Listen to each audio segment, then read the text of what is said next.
Hey, this is Doug Rank. Doug's in Santa Barbara, California, one of the most beautiful places in the whole wide world. Doug, you are at what church? Free Methodist Church. Free Methodist Church, and you've been there for how long now? 25 years. 25 years. How do you do that? Well... Or how have you done it? By God's grace. By God's grace. Yeah. Any one thing? I'm sure there's obviously there's more than one thing, but anything that just really has been able to keep you there?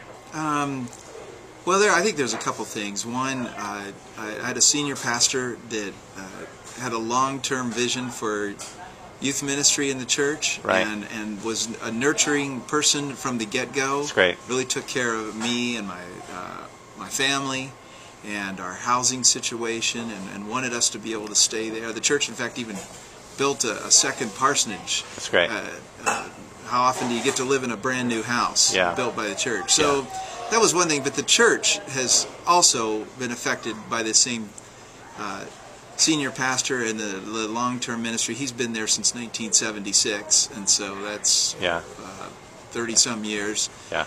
But they've been very nurturing. We've been treated very well there. You know, it's not perfect. It's a normal church with normal people, but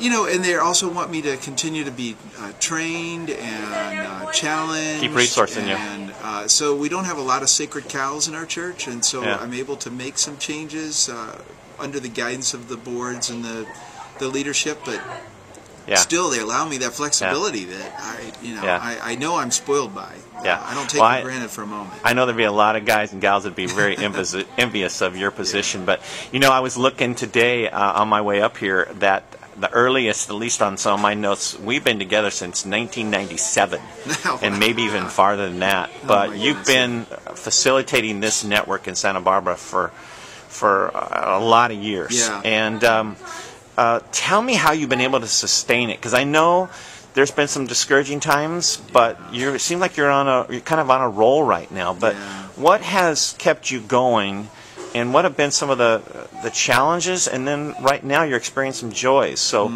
talk to me a little bit about that. When I came here in '84, it was I knew the network had been around for a little while then, and I thought, that's one thing I've got to experience, because I grew up on the East Coast. Went to school in the Midwest, and then I moved to the West, so a whole different area for me. But I've got to find some people that are really experiencing ministry here and understand what's going on, so they can help me translate this new mission field. Right. So right away I caught the vision for that and wanted to be a part of that. And then as leadership changed, and almost by default, I think I was young, energetic, and available. I kind of took the point on that.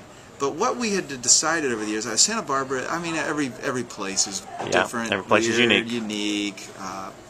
And this is a town that's, I would say, fairly unchurched, maybe more so than some places. And so, trying to find churches that had a lot of youth pastors or paid people, and that we could stay around because it's so expensive, was a challenge. And so we experienced a lot of turnover. Yeah, you've seen a lot come and go, haven't you? Yeah. And then, of course, we, like any other area, had, unfortunately, our immoral or unethical failures that went along with that, and those were sad times. But one of the things that we finally decided is that we were going to make a commitment just to keep going, not give up no matter how few showed up, but we were going to. There was going to be a core here that was going to continue on. And that we were going to have the purpose of caring for one another, watching each other's backs, supporting, encouraging, and trying to, as we could do so, put together things that would combine youth ministries, bring a larger focus to our ministry to the campuses. But our main commitment is that we want to care for each other. Right. And so in these last years, I've experienced more feedback from many of the youth leaders than I ever have before about how much they appreciate this group. And sometimes I don't even know that, because they may not come that often. Right. But they'll email and they'll say, we really appreciate your care for us and your commitment. And I feel like I'm doing hardly anything with that, because they're not always around. But I am reaching out through email, through Facebook, through calls, through running into them in this big small town.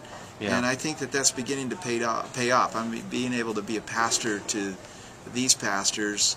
And I've developed a second level to this. We call our group Ecclesia, but Ecclesia 201, where we're those who want to go deeper, 1 more hour a month. We get together and we're reading through a book together. In fact, the book that you have laying on the table here, The God-Bearing Life. Really? We're working through it right now. Cool. So I'd read that years ago, loved it. One of my top 3 youth ministry books. Yeah. But anyway, that's been even better. And so I think on the next round, we're probably going to have more that will want to be involved in that. They're seeing the value of that. So to encourage, as we close here, to encourage somebody who's trying to keep a network going, and you just said we just kept going. Yeah. What would be a suggestion to them? Any specific thing? Yeah. If it's just your heart and your passion, or what would you say?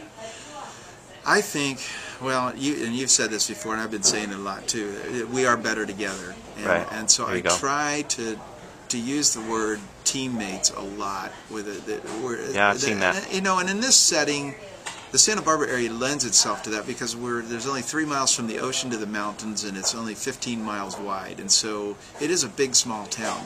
So we share a lot of kids, but I'm sure that wherever people that are watching this are out there, you have that same thing where you realize you have a kid that goes to another youth ministry, and it's great when you can say, hey, I know Josh. Or I know the other youth pastor, and the kids go, what? You know them? Of course, yeah, you do. You're on the team. Yeah. So I've been trying to just do that, and especially with some of the guys or gals that can't come at all on these Thursdays. I run into them in other places, and they will apologize and say, it's my day off, or we always have staff meeting then, and I'll say, hey, I just am glad to know you're on the team, and then they appreciate that. They want to be in the loop. They want to stay in touch. They want to stay in contact. And then, the other thing I would just say is, hey, if it drops down to just you and one other person for a while, keep it going.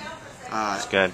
And if you need to change times, shake it up, do something different. In the summer, we move all over the place. I go to different parts of the city and meet, and we change a day of the week. We try to do some different things to just get some more people involved. Yeah. Well, you know what I have really appreciated is your communication with your teammates here, because you give them grace, but at the same time you really challenge them to be a part of the team, and that's huge. Well, we're getting ready for a meeting. We're at Rusty's Pizza Place right now here, and so we're getting ready for a meeting. So, Doug, thanks so much for what you've been doing all these years, and 25 years at your church, and your influence goes way deep. Lots of seeds that have been planted here. So, bless you, and it's been fun to be together. Bless you.